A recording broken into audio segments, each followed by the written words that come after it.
tục công việc hôm nay mình đi bón phân mọi người. Mặc dù trời chưa mưa nhưng mà mình tưới và bón luôn. Hôm nay ngày 25 tháng 6 rồi mà cà phê nó rụng hết rồi, nó đòi hỏi phải ăn phân rồi. Bây giờ mình phải lấy cái gạo phân này, mình lấy cái gạo phân để mình bón xong rồi mình tưới mình đập bẹt thôi mọi người nhé. Mình sẽ quay số mình đập bẹt nhé. Phần bón hỗn hợp NPK của hãng Hoa Kỳ này.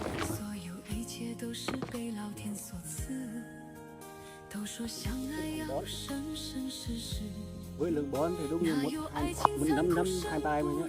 Giờ mình tiếc một tay mình còn có mình khỏi thì phải 3 năm như thế này nhé.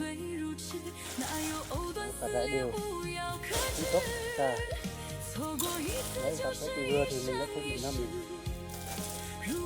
đấy, là xong đơn giản rồi thôi. Đây.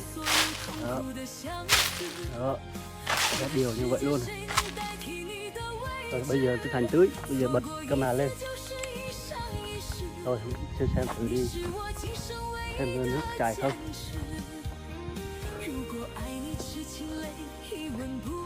Đấy, mọi người cùng mình đi xem thử cái bét mình đặt nó có nước có chảy không ta. Kia đang xì ấy. Đó. Cuối cùng mình cũng đã hoàn thành nhiệm vụ hôm nay. Đại Tùng là chưa hoàn thành đâu. Ok rồi. Đó. Sau mình đắt gạt bên này xong là tiếp tục gạt bên này. Bởi vì nó không tới á. Gạt bên đây thì chưa. Giờ mình đặt 3 bẹt thôi, bởi vì mình dùng camera sinh hoạt mà. Camera sinh hoạt mình dùng 3 bẹt thôi. Đấy ok chưa mọi người. Đó, phải tưới như thế này này.